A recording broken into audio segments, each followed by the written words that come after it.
목회자 생각 139번째, 고통을 이기는 방법 2번째, 2023년 5월 28일. 기독교 신앙을 오해하는 사람들이 많습니다.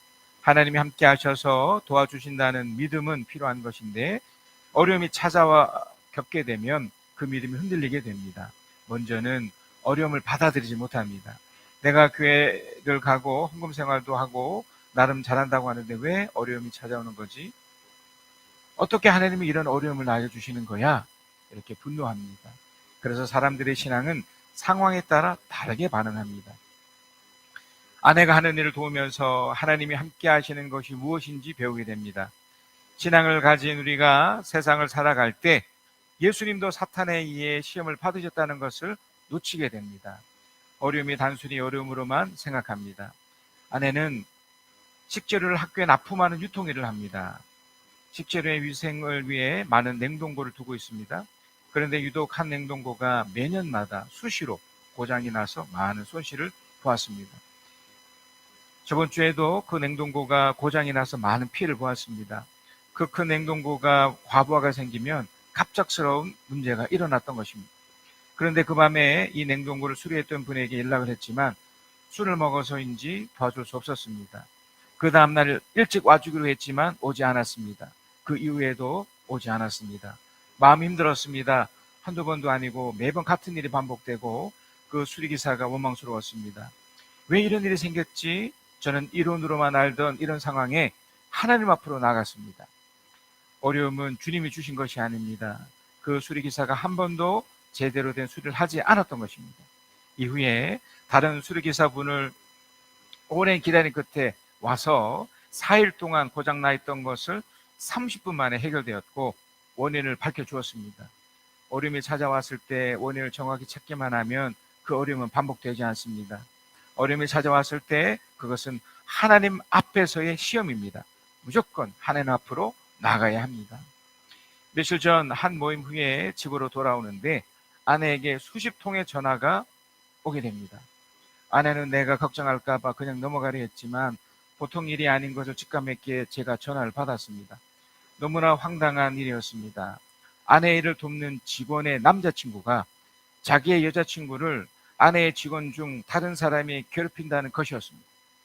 아내가 사장이니 당신이 잘못해서 그렇다고 입에 담을 수 없는 욕을 하며 함부로 이야기했습니다.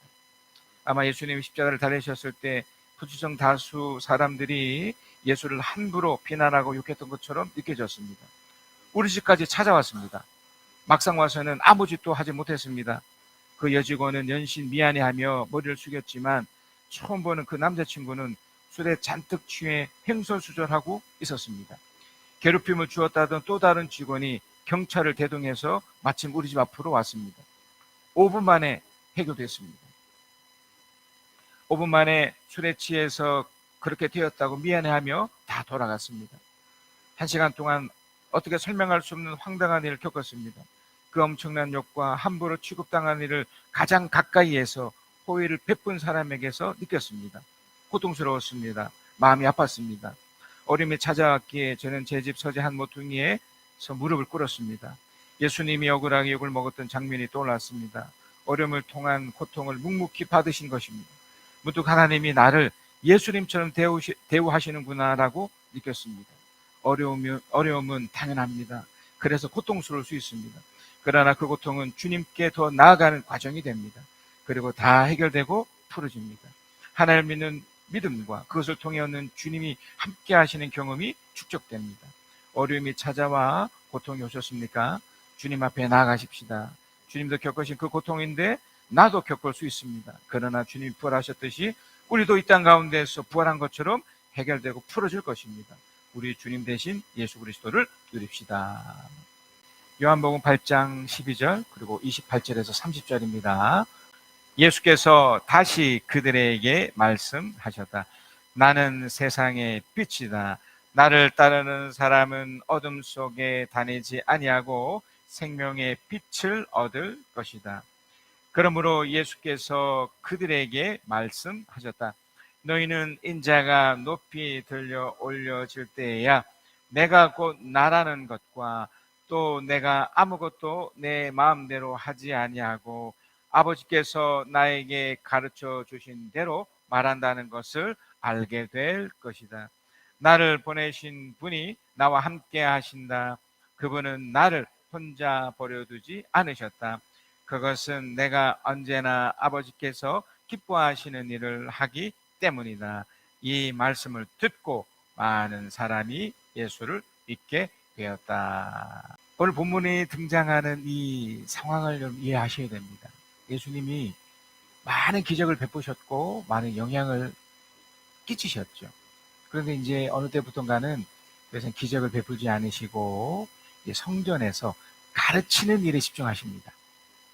왜 그러냐면 예수님을 받아들이는 사람도 있었지만 예수님을 거부하는 사람들도 많았었기 때문에 그래요. 그러니까 기적을 베푼다고 해서 또 그런 현실적인 일들이 이렇게 도움을 준다고 해도 안 받아들일 사람은 안 받아들이거든요. 예수님은 그 당시에는 직접 나타나셔서 자신이 누구인지를 보여주셨지만 그럼에도 받는 사람은 받았지만 받지 않았다는 겁니다. 그래서 예수님은 요한복음에서는 더욱더 그 부분이 부각되지만 가르치는 일에 좀 더 집중하십니다. 그러니까 이 가르치는 것은 설득하는 것과 같죠. 여러분이 지금 이 예배를 드리고 예배를 드리면서 이렇게 참여하시는 것도 사실은 하나님께서 목회자인 저를 이렇게 세워서 하시는 것도 있지만 하나님 여러분을 설득시키고 있는 겁니다. 사실 여러분 우리가 믿음의 고백으로 믿음의 내용을 신앙 고백을 했지만 그걸 받아들이지 않는 사람들 그걸 다 거부하는 거잖아요. 그러나 우리는 그걸 믿고 따라오는 거죠. 그것에 우리는 그 하나님으로부터 설득이 돼서 여기까지 온 거잖아요. 그래서 오늘 이 본문에 나타나는 이 설득의 내용을 여러분이 잘 새기시면서 그것이 앞으로 삶 속에서 나에게 어떻게 이루어지는지를 계속 보셔야 됩니다. 오늘 이제 본문 속에서 이 초막절에 예수님이 가르쳐 주는 여러 가지 메시지 중에 이제 오늘 이 메시지가 포인트인데요. 그 메시지 안에 하나님 지금 뭔가를 설득하고 계시는데 이제 우리는 그 받아들이죠. 자, 그것이 무엇이었느냐면 나는 세상의 빛이다. 우리 좀 읽었던 그 내용입니다. 나를 따르는 사람은 어둠 속에 다니지 않고 생명의 빛을 얻을 것이다. 그러니까 나를 따르면 이 전제가 있죠. 나를 따르면 생명을 얻는다. 그러니까 이걸 지금 예수님이 그 당시 사람에게 지금 설득하고 있죠. 여러 가지 기적도 보여주고 여러 가지 방법을 그들에게 썼지만 그들이 안 받아들이니 그래서 말씀으로 이 설교, 그러니까 이 내용을 설명을 통해서 받아들이게끔 했던 거죠. 자, 근데 안 받는 사람이 있다고 그랬죠. 안 받아들이는 이 사람들, 부정적으로 보는 사람들, 우리가 지금 이 땅을 살아가면서도 예수 믿는 이 자체에 대해서 부정적인 사람들도 의외로 많거든요. 그 사람들 비슷한 생각이겠죠. 왜 이걸 안 받아들일까요? 왜? 우리는 믿으니까, 우리는 받아들이니까. 그러니까 나를 따르면, 예수를 따르면 생명을 얻으며 산다는 것을 그건 못 받아들이는 거잖아요. 그러니까 왜 그걸 못 받아들일까요? 지금 오늘 본문의 이야기는 이런 대화로 주고받는 내용이거든요. 이런 얘기를 했을 때 이제 설득하면서 말씀을 하시는데 적대시하고 받아들이지 않는 사람들은 자꾸 거부하는 겁니다. 예수님이 그들이 이 말씀을 받아들이지 않는 이유를 명쾌하게 말씀을 하세요. 자, 요한복음 8장 15절 16절입니다. 너희는 사람이 정한 기준을 따라 심판한다. 그러나 나는 아무도 심판하지 않는다. 여기서 이제 심판이라는 말이 어떤 거냐면 심사해서 심각하게 고려해서 판단한다는 거잖아요. 근데 심판하면 떠오르는 게 이 법정이 떠오르잖아요. 양쪽이 다 어떤 사실을 근거해서 막 변론을 하잖아요.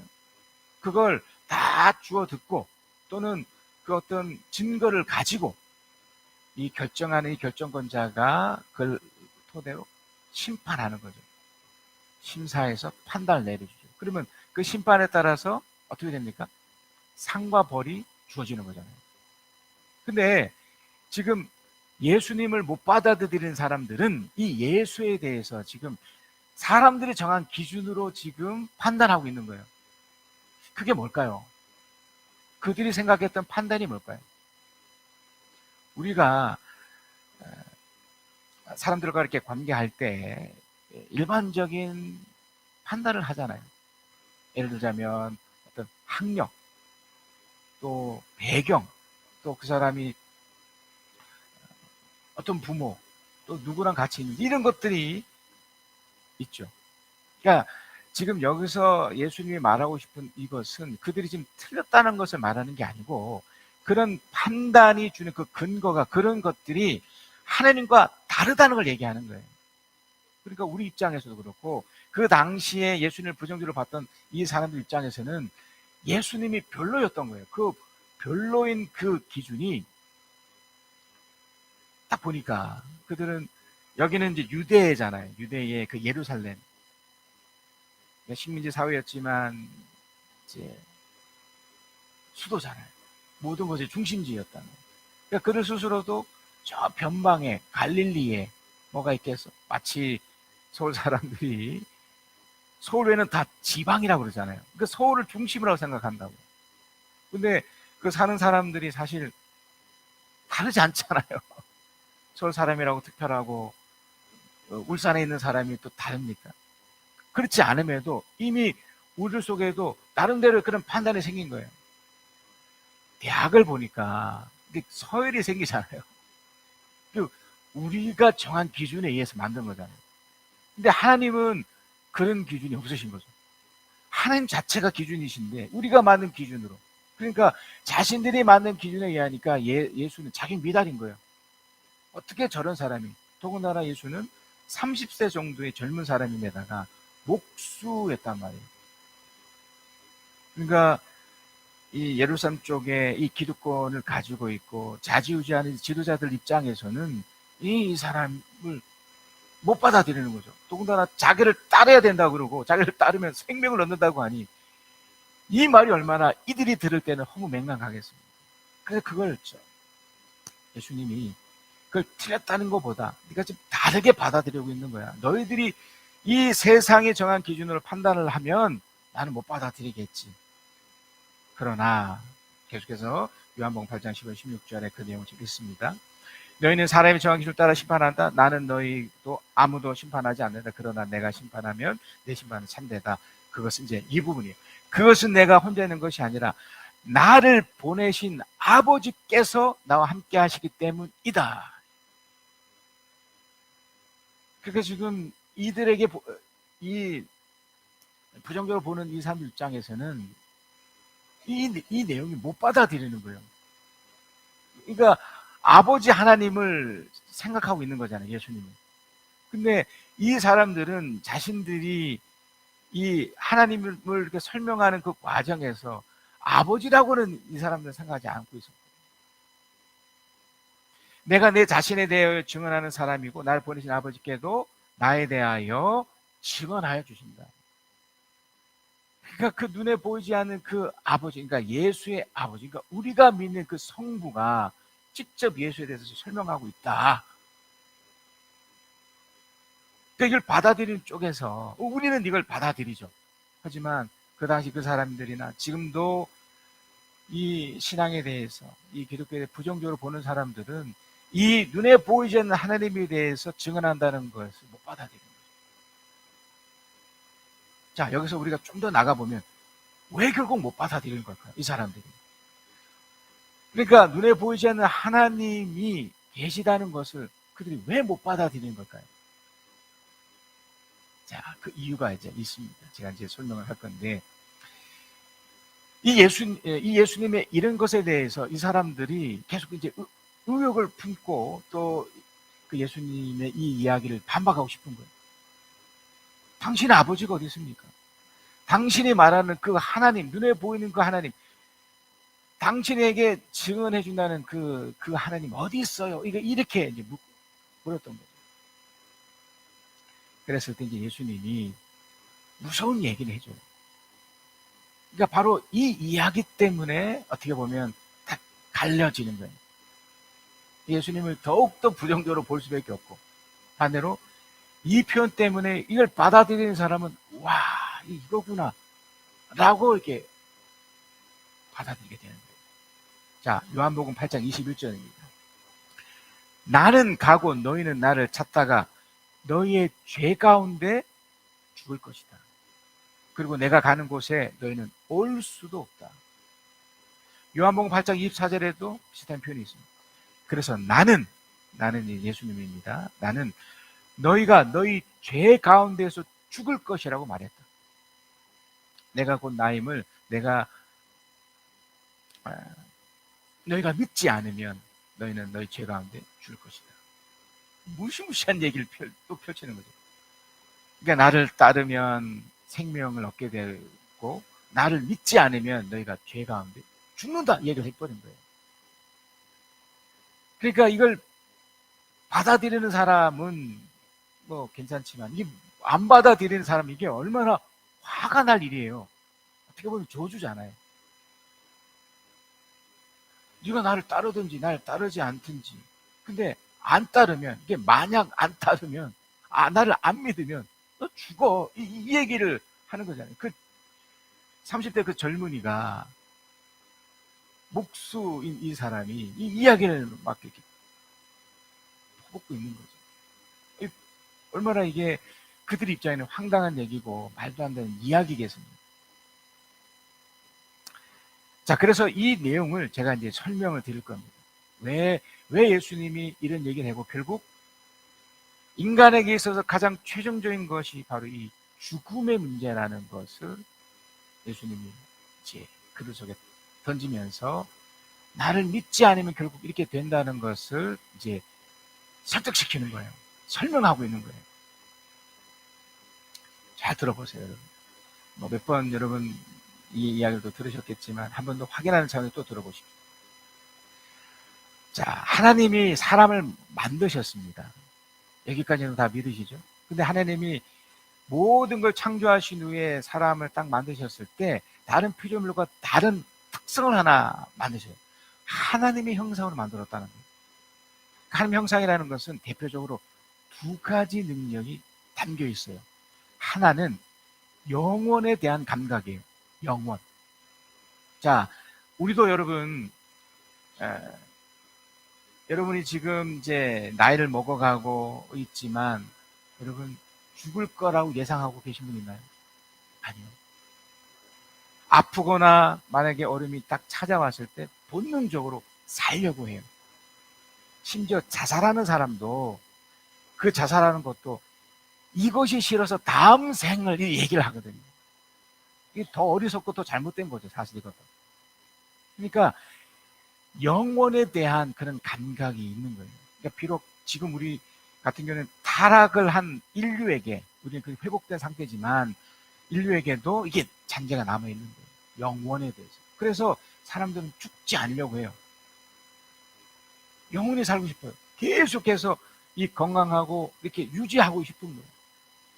또 하나 하나님 형상의 모습은 뭐냐면 자기 결정권, 자기 의지로 마음대로 할 수 있는 거예요. 이건 사실 하나님만 하실 수 있는 거였는데 하나님이 인간을 창조하신 이걸 그 사람에게 부여해 주셨어요. 그러니 사람 입장에서는, 그러니까 아담이죠. 아담과 하와 입장에서는 자기가 하나님과 다르지 않다라고 느끼는 거예요. 더군다나 이 사람은, 그러니까 아담과 하와 첫사람을 말씀드리면 그러니까 형체가 또 있잖아요.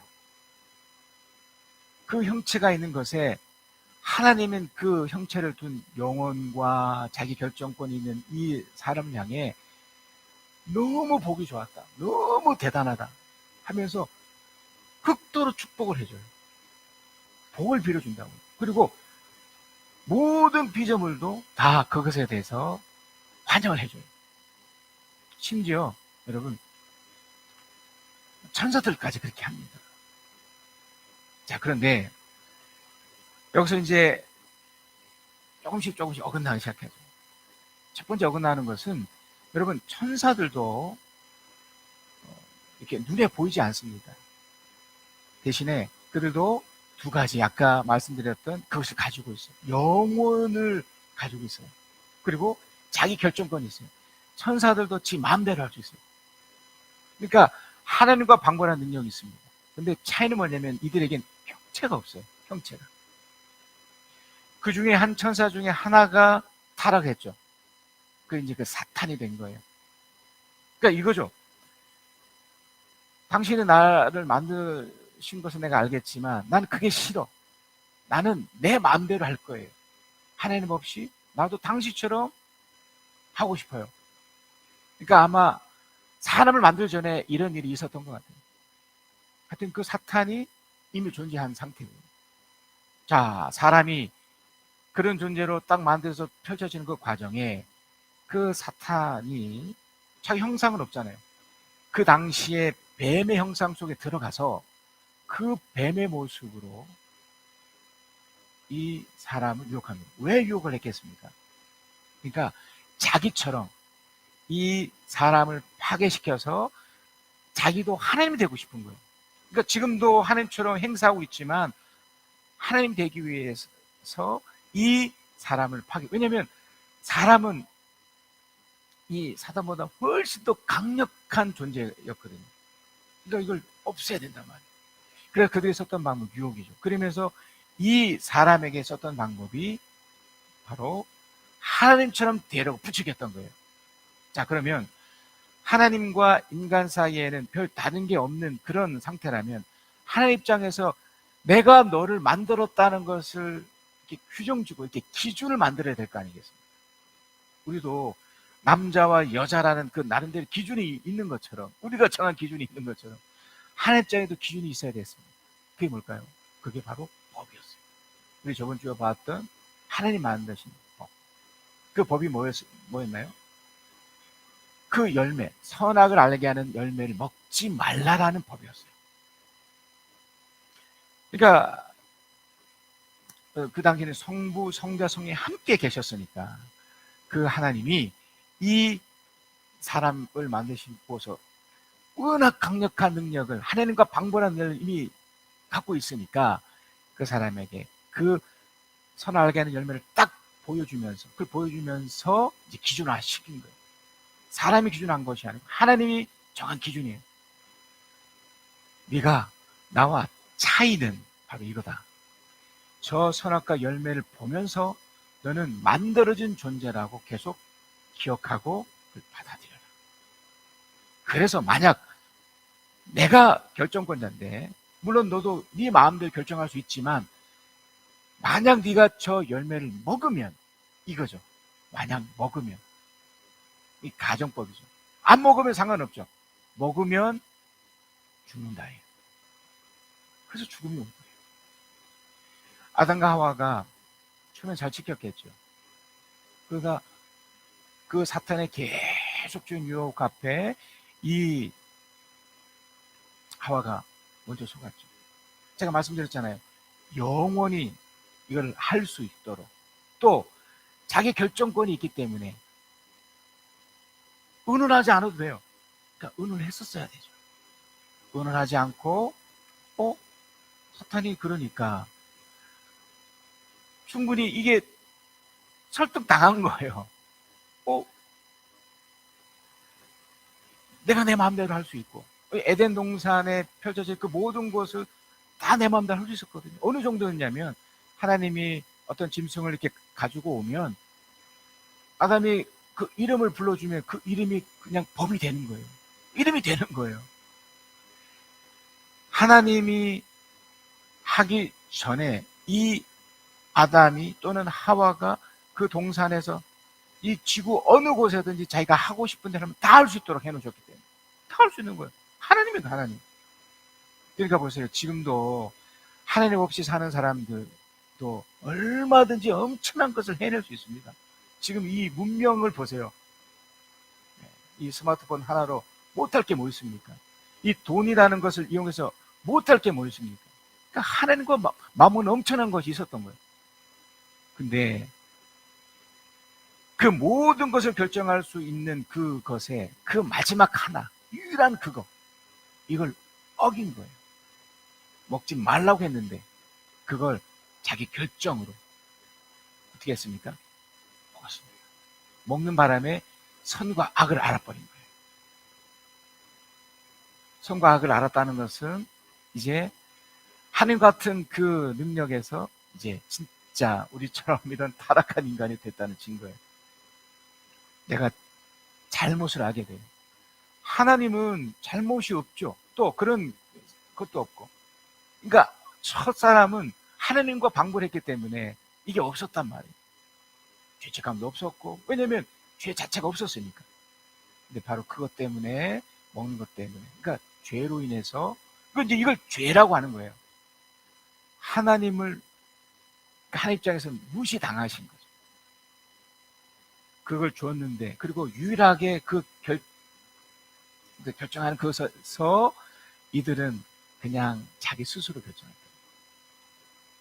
하와가 만약에 조금 더 고민하고 자기가 이게 마음대로 먹을 수 있겠지만 아담과 의논했었습니다. 아니면 하나님께 단도직입적으로 물어봤더라면, 먹지 말라고 했으니까 안 먹으면 더 좋았을 뻔했는데 물어보고서 한 번 더 기회를 받더라면 어땠을까? 결국 먹었어요. 그래서 이게 법은 약속이잖아요. 때문에 죽음이 온 거예요. 죽음이 왔기 때문에 이들에게 이것이 어떻게 됩니까? 끝이 난 거예요. 그래서 이들을 쫓아낸 거예요. 그러니까 타락은 했지만 아까 말씀드렸듯이 영혼이 있기 때문에, 영혼성에 대한 있기 때문에 무려 이 사람들도 1000년에 가까운 시간을 살아요. 그러면서 주님이 쫓아내면서 그 옆에, 선악과 나무 옆에 생명나무라는 것도 두었기 때문에 그것도 비슷해요. 그 열매를 먹을 때마다 계속 영혼이 사는 거예요. 그러니까 우리들에게 그런 것이 이제 생리적으로 있는 거예요. 그러니까 하나님이 그걸 다 막으신 거죠. 막으시면서 이제 하나님 입장인 거죠. 우리는 정확히 어떤 마음이 있는지는 모릅니다. 그러니까 예수가 십자가에 죽으시고 나서 그랬구나 이제 이해가 되는 거지만, 그 당시에도 하나님은 그냥 타락해버리고 죄를 저질렀던 이 사람들을 향해서 기회를 주시고자 했어요. 그 당시에도. 그래서 어떤 방법을 썼냐면, 예수님이 이제 하나님이죠. 이제 성부, 성자, 성령 되신 그 하나님이 그 당시에도 자기 형상대로 지은 이 사람들이, 아담과 하와죠. 비록 타락했고 끝났지만 이들에게 기회를 주고 했던 거예요. 그러니까 이게 우리들에게 정말 기회가 되는 거예요. 그들에게 가죽 옷을 입히셨어요. 가죽 옷을 입혔다는 뭡니까? 짐승을 잡았다는 거잖아요. 아마 그러니까 그 에덴 동산에서 모든 동물들도 사실 죽음이 없었겠죠. 계속 이어졌었겠죠. 근데 죽었죠. 왜? 이들을 살리려고. 그래서 그 짐승을 잡아서 그 가죽을 벗긴 옷을 입혀서 그들에게 살게 하셨던 겁니다. 자, 그러면 그들을, 아담과 하와 입장에서는 그 광경을 보면서 무엇을 느꼈겠습니까? 자신들로 인해 펼쳐졌던 이런 일로 인해 이렇게 된 거구나. 그래서 하나님은 계속해서 아담과 하와에게 기회를 주면서 그들을 설득시키고 있으셨어요. 계속해서. 그 이후에 모든 인류 속에 계속해서 선지자를 보내시고, 심지어 이제 예수까지 보내시면서까지 너희들이 저지러 놓은 일이지만 내가 너희에게 다시 기회를 주마. 어떤 기회요? 너의 그 자기 결정권이 틀렸고 하나님께로 돌아온다면 아담 이전에 그 영원하게 살았고 행복하게 살았던 것들 완전히 회복해 줄 테니 나에게 돌아와. 너희들에게 기회를 줄게. 이거였던 거죠. 이제 예수님 당시로 돌아오십시다. 예수님이 지금 이 사람들에게 지금 이 이야기를 반복적으로 하고 있는 거예요. 너희들이 결국엔 제가 지금 설명드렸던 이런 것을 다 빼놓고 결국 나를 믿지 않으면, 나를 받아들이지 않으면, 나를 따르지 않으면 결국 죽을 수밖에 없어. 그러니까 이 복음은 아까 말씀드렸던 그 아담과 하와에 주었던 그 선악과 그 이야기와 똑같은 연결선상에 있는 거예요. 이게 못 받아들이면, 이걸 못 따르면, 그 아담과 하와도 그것이 황당한 말이었잖아요. 다 먹으라는데 그걸 먹지 말라는 거예요. 그러니까 이 사람들도 뭐 당신만 따르면 뭐 생명을 뭐 얻고, 하지만 하나님 입장에서는 이 방법이 아니면 안 됐던 거예요. 자, 그래서 예수님이 결정적으로 이런 얘기를 합니다. 요한복음 8장 28절이에요. 너희는 인자가 높이 들려 올려질 때야. 다행히 우리는 그 당시 사람들이 아니라 예수가 2000년 전이지만 본 사람들이잖아요. 비록 기록에 의해서지만 본 사람들이죠. 내가 곧 나라는 것과 또 내가 아무것도 내 마음대로 하지 않고, 여기 나오죠. 내 마음대로. 그러니까 예수님도 그렇게 하지 않는데 마음대로 하지 않고 아버지께서 나에게 가르쳐 주신 대로 말한다는 것을 알게 될 것이다. 그러니까 아담과 하와에게 했던 그 첫 모습이에요. 그걸 회복되는 거예요. 그러니까 우리가 이 다음에 이제 죽음이라는 걸 거쳐서 하나를 가잖아요. 그러면 이 상태가 되는 거예요. 심지어 우리는 이것까지 믿습니다. 주님이 다시 오심을 믿는 거잖아요. 그러니까 우리는 죽음이라는 것을 초월한 존재가 이미 돼 있는 거예요. 예수를 믿고 예수를 따르기 때문에 생명이 우리가 진짜 살고 있는 거예요. 비록 우리는 육체 가운데 있고 또 이 세상에서 말하는 그런 죽음 앞에 있지만 우리는 죽음이 더 이상 죽음이 아니라 우리에겐 잔다가 되는 거예요. 굵고 잔다가 되는 거예요. 요한복음 8장 29절입니다. 나를 보내신 분이 나와 함께 하신다. 그분은 나를 혼자 버려두지 않으셨다. 그것은 내가 언제나 아버지께서 기뻐하신 일을 하기 때문이다. 제가 이 말씀을 아담과 하와로 이렇게 점핑해서 다시 그 첫 시대에 말씀을 드리면 아담과 하와가 사탄이 그 공격이 있었을 때 그걸 거부했었어야 돼요. 비록 내 결정을 얼마든지 먹을 수 있지만 이게 자유입니다. 우리 다음 주에 보게 될 그 부분이 이 부분 나오지만 이게 진짜 자유인 거예요. 아무것도 하지 않는 것이 아니라 내가 그걸 거부할 수 있는 자유를 내가 갖는 거예요. 아니니까. 속는 거니까. 그러니까 지금 이 시대에도 그렇게 하는 거죠. 그러니까 나를 따른다는 것은, 예수를 따른다는 것은 바로 이런 의미인 것입니다. 그렇게 될 때 생명을 얻게 될 뿐만 아니라 하나님이 함께 하시는 그 아담이 타락하기 이전에 그 행복한 삶이 유지되고 펼쳐지는 거예요. 영원히 함께하는 아버지 하나님이 사람을 보실 때 심히 보기 좋았다는 그 모습처럼, 또 이 자녀가 아버지를 보면 항상 기뻐하고 좋아하는 모습을 통해 또 본인도 기뻐하는 것처럼 그렇게 사는 거죠. 언제나 아버지께서 기뻐하는 일을 하기 때문이다. 기뻐하는 일은 바로 이겁니다. 거부하는 거예요. 죄악을 거부하고 또 그런 유혹을 거부해서 내가 주님만 따르겠다 하는 겁니다. 이 시간 여러분 매주마다 오셔서 이걸 확인하시지 않습니까? 예수님을 따른다는 것은 이런 겁니다. 이것이 하나님을 기뻐하는 행위며 태도입니다. 여러분 이곳에 오신 이유가 바로 이거지 않습니까? 하나님이 여러분을 구원시키셨습니다. 우리의 삶은 더 이상 이 땅에서의 삶뿐만 아니라 저 나라까지 가는 그 모든 총체적인 삶을 살게 되는데 바로 생명을 가진 채 행복과 기쁨으로 살게 되는 거죠. 단 조건이 뭐죠? 아담과 하와 시대 때는 살아가게 되는 나무를 먹지 않는 거고 지금 시대는 예수를 따르는 거죠. 기록된 그 말씀을 묵묵히 따라가는 겁니다. 하나님,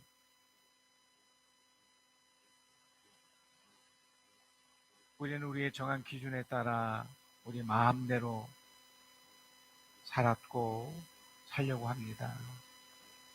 그런데 하나님 말씀에 의하면 우리가 죄 가운데 죽을 거라고 말씀하셨는데 우리는 알았습니다.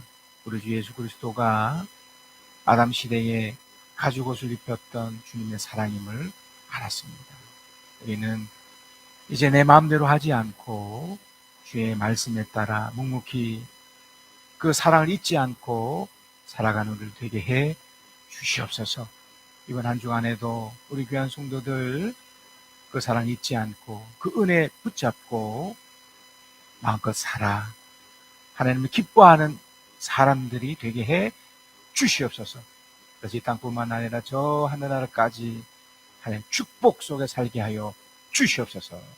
지금은 우리 주 예수 그리스도의 은혜와 아버지 하나님의 크신 사랑하심과 우리 주 성령 하나님의 위로하심, 교통하심, 함께하심이 주의 말씀을 듣고 깨닫고 그 말씀대로 살며 그 말씀에 따라 행복과 기쁨을 누리는 하나님의 사람들 위에 전 영혼까지 함께 계실지어다.